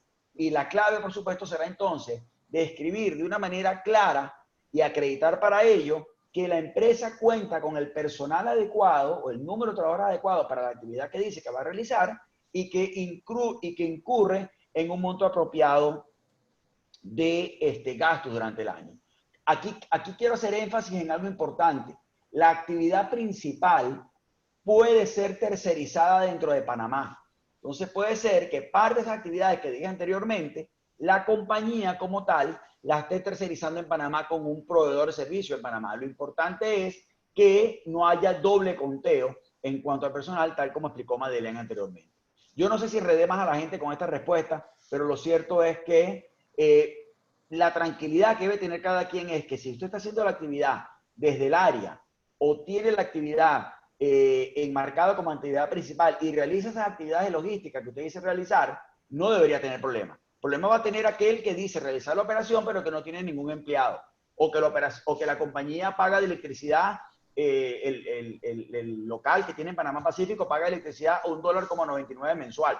Eso sí está mal, porque se supone que si estoy pagando $1 de electricidad y no trabaja nadie. Entonces, esas son las cosas que hay que observar y hay que ver con mucho cuidado para evitar problemas con todo este tema de sustancia de dotación de sustancia para la actividad principal. Sí, ciertamente yo creo que todos coincidimos en eso. Yo creo que uno de los elementos más importantes es que todas las empresas que estén sujetas al cumplimiento de requerimientos de sustancia tienen que determinar efectivamente cuál es su actividad principal bajo los parámetros de la ley, tomando en cuenta todos estos factores que tú nos acabas de mencionar. Y ahí pues quiero enlazar un poquito esto también con una pregunta que también nos han hecho y que quizás Madeleine y María José nos puedan ayudar acá un poco, porque efectivamente pues siempre estábamos hablando de actividades principales y luego de actividades secundarias, y como tú bien lo acabas de mencionar ahora, Luis, pues en ambas actividades pues se permite también poder tercerizarlas. Entonces un poco acá, una de las preguntas que también hemos recibido acá un poco es, bueno, ¿cuáles son esos parámetros que tenemos que tomar en consideración en el caso de, por ejemplo, de las actividades secundarias, para poder considerar que, bueno, que yo efectivamente puedo subcontratar parte de eso, todo o parte de esos servicios secundarios, ¿no? Entonces, no sé si quizás pudiéramos comentar un poquito con respecto a esos parámetros que están estableciendo el reglamento y las guías para ver si podemos brindar también cierta ilustración a nuestra audiencia al respecto.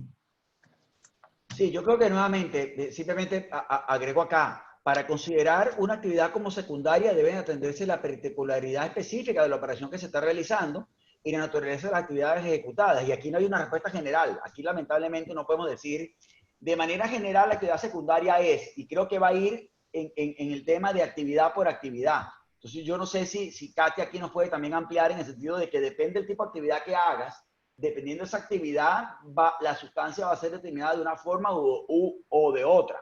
Y quisiera que aquí entre todos, Madeleine, Katia, Marijó y yo, de alguna manera u otra hagamos como un panel interactivo, de ser posible que nos los permita la tecnología, de poder intercambiar el tema. Porque no es igual una actividad de contaduría pública que se hace desde Panamá Pacífico a una actividad de enlace de señales de radio y televisión. Son dos cosas totalmente diferentes y no las puedes testear exactamente iguales. Entonces, no sé, Katia, si compartes conmigo lo que estoy diciendo. Sí, sí, Luis, efectivamente, hay que ver caso por caso. Hay una norma general que te permite tener parámetros generalizados de lo que puede ser una actividad secundaria, pero al final hay que irse a la operación concreta y entendiendo esa generalidad de que todo lo que es accesorio o no lo principal para la generación del ingreso o que hecho solo y sin conexión con otra actividad principal no generaría ese ingreso, o que puede ser complementario o supletorio o preparatorio. Esos son los conceptos generales de actividad secundaria, entonces te vas y aterrizas. Y yo pondría, por ejemplo, se me ocurre un ejemplo, en una operación que son de las actividades incentivadas aquí en Panamá Pacífico, sujetas a requerimientos de sustancia, una operación de servicios compartidos y que incluya, por ejemplo, soporte técnico a usuarios finales o a clientes que hayan adquirido un producto determinado, una marca que se comercializa internacionalmente. Entonces tú tengas en Panamá un centro de servicios compartidos que dé soporte a esos adquirentes de los productos que se venden, y es un centro de servicios que da desde toda la asistencia técnica al usuario hasta su solución final. Y tengas aquí en Panamá Pacífico y puedas calificar que la actividad principal estará integrada por todo un equipo técnico que atiende llamadas, chats, la manera que sea que atienda ese requerimiento técnico de un usuario final, desde el momento en que surge el requerimiento y lo procesa todo hasta el final. Tienes un equipo técnico aquí, tienes personal de supervisión, tienes equipo gerencial, tienes todo para atender esa necesidad de servicio técnico que está en todo el mundo. Pero probablemente la resolución final en ciertos casos requerirá que vaya un técnico al sitio donde está la persona, en Chile, en México, en Perú, y realice un cambio de pieza o un diagnóstico o lo que sea. Esa actividad incluso está siendo coordinada y monitoreada globalmente desde Panamá. Y esa solita actividad que se tercerizó afuera, evidentemente podrías calificarlo como una actividad secundaria, por cuanto es un recurso que si solamente se hubiera brindado por él mismo, no se hubiese generado no se hubiera generado ese valor necesario para generar el ingreso susceptible a acogerse al incentivo fiscal. Entonces tú pruebas totalmente la sustancia de que aquí tienes a los técnicos, aquí tienes los supervisores, tienes los gerentes de línea, tienes toda la operación coordinada globalmente desde Panamá, monitoreada y ejecutada desde acá. Pero ese pedacito chiquito que tuviste que tercerizar afuera es una actividad complementaria. Y esto va a pasar siempre en regímenes como el nuestro, donde definitivamente por ser servicios al exterior o por ser servicios entre empresas globales, es imposible que toda la operación per se registre o se dé desde Panamá. Entonces vas a tener que hacer este análisis de qué es principal y qué es secundario, y entender que podrán haber naturalmente actividades secundarias ejecutadas afuera. Y siempre que puedas acreditar que eso es accesorio, complementario, preparatorio, no por sí solo representa la fuente generadora de los ingresos, como el ejemplo que les acabo de mencionar, entonces es una actividad secundaria. No de acuerdo contigo 100%, y otra vez, el hecho que se diga que no se permite tercerizar la actividad principal fuera de Panamá, no quiere decir que esa compañía que en Panamá es la que da garantía a cierto producto o determinado producto a nivel global, desde Panamá se monitorea eso, no quiere decir que Panamá no pueda mandar una instrucción al técnico en Chile o Colombia o Ecuador u otro país para que vaya, vea el equipo específico, haga el cambio que tenga que hacerse, y simplemente la compañía panameña es quien está, o la compañía que está desde Panamá Pacífico, es la compañía que está monitoreando esa actividad. Aquí lo que yo quiero decir, y ese ejemplo que trajiste es súper bueno, porque esto no es una camisa de fuerza, de que ahora, como tengo actividad principal y actividad secundaria, no puedo hacer nada de lo que venía haciendo. Yo creo que se puede hacer lo que se venía haciendo, solamente que precisamente hay que definir muy bien cuáles son mis actividades principales, cómo las hago, cuáles son mis actividades secundarias, cómo las hago, qué tercerizo, qué no tercerizo, y a la final, quién es el encargado como tal de alguna manera u otra, en el análisis funcional, el encargado de esa actividad y cómo hacerla. Nuevamente, hay que revisar muy bien las aplicaciones que se hicieron en Panamá Pacífico, las empresas, porque antes se aplicaba para todo, no había este tipo de requerimiento ni nada, y ahora hay que revisar muy bien a qué apliqué, si lo que apliqué lo hago, cómo lo hago, y a lo que no apliqué, sacarlo de la aplicación y hacer casi un switch entre separar actividades principales de actividades secundarias para precisamente tener claro cómo va a ser la declaración que esa compañía va a hacer al cierre del año. Y como dijo Marijó, todo tiene que ir acompañado de una debida segmentación de estado financiero y de cifras, porque a la final esa segmentación de cómo hago la actividad debe de cuadrar con mi declaración de impuesto a la renta y debe cuadrar con mi declaración de PT99, de precio de transferencia, y debe cuadrar con mi estado financiero. No quiero decir con cuadre que sea la misma cifra para todo. Van a ser cifras diferentes, porque ni que Houdini haga eso va a cuadrar el mismo número. Pero la suma de los diferentes componentes, como se segreguen, debe dar el monto principal. Yo soy abogado, pero a la final todo cuadra. A más B no es C, pues, pero 1 más 1 es 2. Entonces, así debe ser un tema de el tema de la sustancia.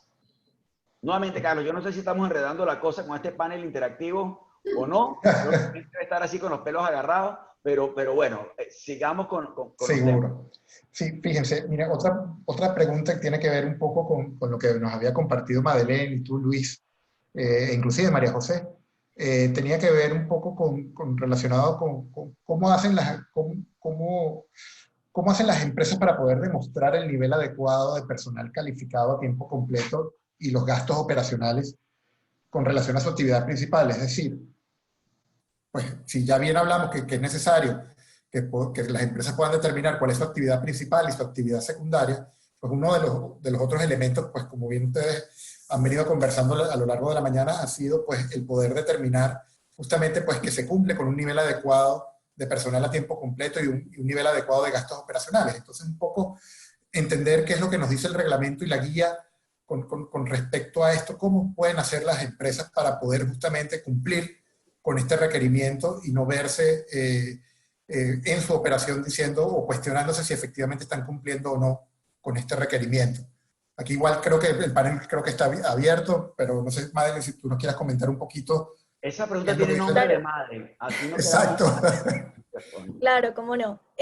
Sí, yo creo que estos requisitos, igual de contar con empleados o de incurrir con gastos, no quiere decir necesariamente que ahora las empresas pues deban salir a simplemente contratar más personal o a incrementar sus gastos operativos. Creo que la clave es más bien tomar mayor conciencia o identificar pues con mayor precisión las actividades que se realizan y los recursos necesarios o que requiere la ejecución de cada una de estas actividades. Entonces, aquellas empresas que obviamente ya tienen operaciones consolidadas y tienen una presencia robusta, la clave es administrar la información con la que ya cuentan, organizarla y ordenarla a efectos de que les sirva como fuente o como sustento de su cumplimiento de sustancia en Panamá. Entonces, la clave es esa, identificar, ok, yo tengo, no sé, 10 o 20 empleados, bueno, ¿qué hacen estos empleados? ¿En qué invierten su tiempo o cómo contribuyen a que yo realice esta actividad que me genera ingresos y sobre los cuales puedo gozar de un incentivo fiscal? ¿Cuáles son esos gastos operativos en los que yo incurro mensual o anualmente y que claramente pues están relacionados con esta actividad? Y si no incurro en estos gastos, pues para mí sería imposible ejecutar esta actividad. Entonces, identificar esos gastos que me imagino ya muchas empresas están incurriendo actualmente, es simplemente identificarlos, tenerlos bien precisados y contar con ir recabando toda esta documentación, soporte a efectos de que cuando sea necesario ya presentarlo de una forma consolidada a través de la declaración jurada, pues sea mucho más fácil presentarla de manera ordenada y segmentada por cada una de estas actividades. Sí, entonces, ahí yo... también, sí, no, claro. Termina, Madre, perdón. No, solamente eso, pues, y recalcar que igual es importante que mantengan esta documentación, inclusive hasta pues por un periodo de 5 años, ¿no? Sí, gracias. Justo eso iba a mencionar, por eso la importancia de tener este reporte de respaldo de la declaración que explica la historia, la historia me refiero a la relación que guarda mi actividad con mis recursos, ¿no? Y por qué están relacionados. No hay un número fijo de empleados, no hay un número fijo de gastos operacionales, todo va relacionado con la actividad y por cada tipo de empresa, ¿no? Por eso lo importante es, como dice Made, armar esa explicación y tenerla consolidada en un reporte. para poder dar ese respaldo, ¿no? A la declaración que se va a informar. No sé, Carlos, estamos excedidos 14 minutos. Veo que hay muchas preguntas. No sé si Así quieres es. como hacer una pregunta final donde cada quien pueda dar como que su opinión o un Sí, comentario y ya para respetar un poco el tiempo de la gente. Porque el tema da para sí, estar todo el día hablando, realmente. sí, realmente es así. Y sí tenemos bastantes preguntas que he estado consolidando y bueno, la idea también sería un poco poder enviarles estas preguntas a los participantes. Pero bueno, yo quizás para sintetizar y condensar un poco todo esto, me gustaría que, que, que comentásemos y transmitiésemos qué es lo que debe hacer realmente una empresa que esté sujeta al cumplimiento de requisitos de sustancia en estos momentos, ya sea que tenga que cumplir con estos requisitos de sustancia a partir del 1 de julio del año 2021 o que tenga que cumplir con estos requisitos de sustancia a partir de ahora del ejercicio del periodo fiscal 2019. ¿Qué es lo que qué es lo que le debemos recomendar a estas empresas? ¿Qué es lo que deberían estar haciendo en este momento para poder cumplir con estos requerimientos de sustancia? Sí, si quieres, bueno, voy con una respuesta a lo que yo pienso, incluso para nosotros mismos que operamos también desde Panamá Pacífico. Yo creo que hay que ver muy bien cuál es mi actividad principal y tenerlo claramente definido. Es decir, ya hay que hacer una declaración del año 2019 que se presenta para ahora en diciembre de 2020, ya esa historia quedó ahí, ya habrá que trabajar con eso. Si mi aplicación decía que yo hacía de todo, bueno, tendré que ver cómo lidio con eso, pero lo cierto es que de cara al futuro, yo debería ver muy bien cuál es mi actividad principal para que todo lo demás que yo haga califique como secundaria y de alguna manera u otra poder clasificar bien mis operaciones y entonces producir la información financiera de manera adecuada que me permita hacer esta declaración jurada de sustancia que tiene que hacerse ante la Agencia Panamá Pacífico y crear los sistemas para que esa declaración jurada de precio de transferencia, de sustancia, cuadre con lo que se presenta para fines de precio de transferencia y para lo que se presenta para fines de impuestos sobre la renta, además de los estados financieros. Entonces yo haría como esa revisión para de alguna manera u otra estar claro en cuál es mi actividad y qué hago yo o qué voy a hacer de ahora en adelante. Y el otro tema importantísimo que las empresas tienen que ver es si tercerizan parte de esa actividad principal, entonces, ¿dónde la están tercerizando? Si la están tercerizando hacia Panamá, bueno, tener claro que no aplique el tema de doble conteo y lo demás.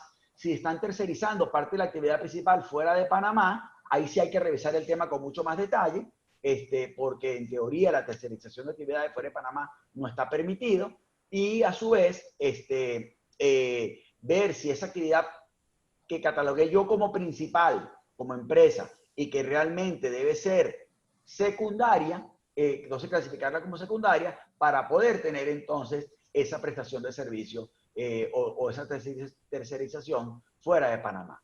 Es decir, estas normas de sustancia no son nada nuevo. Todos los países del mundo lo han venido adoptando. Todos los países del mundo, de alguna manera u otra, ya han tenido que cumplir con esto. Ya todo el Caribe lo está cumpliendo, las compañías europeas lo están cumpliendo, nuestros vecinos de Costa Rica lo están cumpliendo, nuestros vecinos de Uruguay lo están cumpliendo, Colombia también, México también. Entonces, algo que sencillamente tenemos que ver cómo tomamos eso que se está haciendo ya para multinacionales en otros países y adaptarlo hacia lo que es Panamá. Nadie le está diciendo a las empresas, con esto termino, que cambien su manera de operar. Lo que tienen que explicar muy bien es cómo operan de cara a poder hacer esta declaración de una manera adecuada. No sé, Katia, si o Marijó, Made.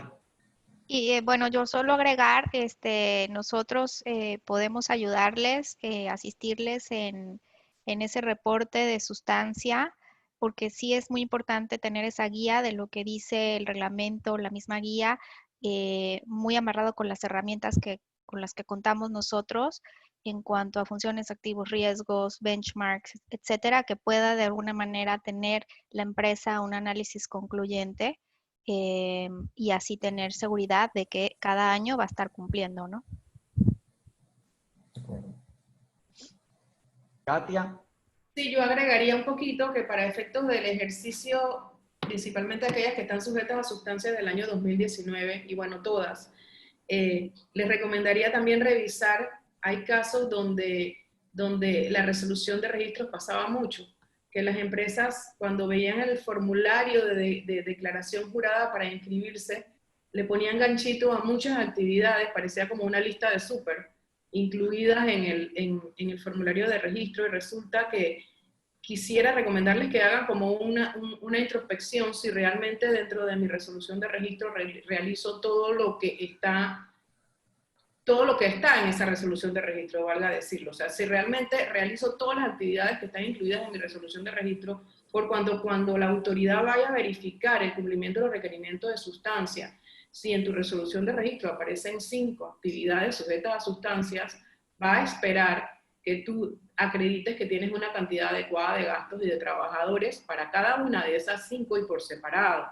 Entonces, probablemente eso puede crear un ruido innecesario a la hora de presentar una declaración o incluso hacer un análisis por parte de la autoridad si realmente no realizas esas 5 actividades que tienes en tu registro y que están sujetas a requerimiento de sustancia, o 2 o 3 o lo que sea. Entonces, en principio, las empresas deben hacer aquello que está dentro de su registro y si no lo hacen, pues excluirlo. Y esa recomendación, pues, tiene mucho más relevancia en el momento en que sabemos que van a hacerse una medición de sustancia por actividad. Entendiendo cuáles son las actividades sujetas a sustancia, como se las hemos explicado, pues una de las recomendaciones que les damos es que revisen sus registros. Habrán algunas, no todas, donde van a encontrar que probablemente hay actividades que no hacen y que no vale la pena entrar en un análisis administrativo y todo aquello de un proceso por algo que realmente no se hace, y que lo propio sería modificar la resolución de registro y excluir de ella aquello que no haces. Esa sería una de las recomendaciones. Madre. Y también pues para agregar, creo que igual es el momento como propicio o ideal para que las empresas pues empiecen a tomar conciencia o a organizar igual sus operaciones y los recursos con los que cuentan, a efectos de que puedan identificar todas esas áreas a lo mejor en las que es necesario hacer algún tipo de ajuste o cambios, y poner pues todo en orden para que de aquí en adelante pues puedan cumplir con estos requisitos y que su reporte sea mucho más fácil o expedito, ¿no? Entonces hay varios temas en los que hay que a lo mejor prestar atención, ya sea tanto el tema de la resolución y las actividades para las cuales está autorizada, lo que han venido a lo mejor declarando en la declaración de renta y todo lo demás. Entonces hacer igual este tipo a lo mejor de diagnóstico de la empresa en relación a su cumplimiento de sustancia a la fecha, e identificar mejores prácticas, pues creo que sería la mejor herramienta para las empresas de aquí hacia el futuro en temas de sustancia, ¿no?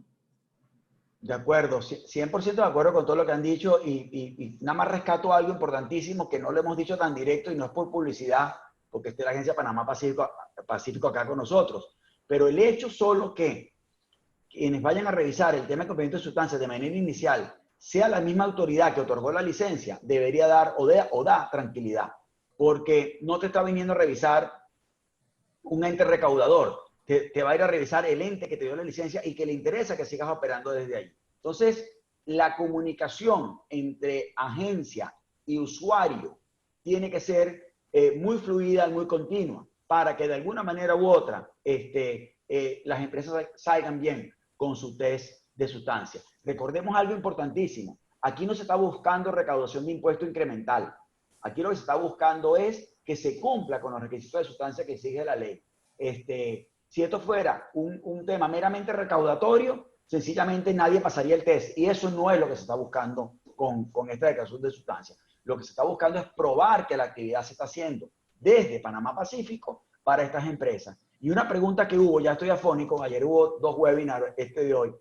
Yo no puedo haber sido cantante, porque de verdad ya estaría sin voz. El tema de COVID. Esa pregunta la respondí directamente a mucha gente que la hizo. El tema de COVID es una situación sobrevenida que nadie esperaba. Entonces las empresas tampoco es que ahora se van a alarmar diciendo, es que mandé a la gente para la casa y no hice la actividad de Panamá Pacífico y el recibo de electricidad sí me llegó en $1 porque no tenía nadie ahí. Bueno, señores, habrá que explicar en COVID cuál fue la política de teletrabajo que siguió la empresa, y esa política de teletrabajo adaptada ¿a qué? a la ley de teletrabajo que tiene Panamá y la reglamentación que acaba de salir. Entonces, sencillamente, todo es hablarlo. Aquí no estamos hablando de un cuadrante. Si compré equipos y lo mandé a casa a los trabajadores, pero el equipo es de la compañía de Panamá Pacífico, explicar qué equipos salieron, cómo salieron, bajo qué condiciones fueron a los trabajadores, que esos equipos van a regresar. Es decir, todo este tema de COVID tampoco es que nos va a alarmar ahora y va a decir, ay, no cumplo con sustancia, perdí el incentivo. No, o sea, nadie esperaba COVID, tenemos que saber cómo administrarnos con este tema de COVID. Nuevamente, estamos a la orden para cualquier tema que puedan tener.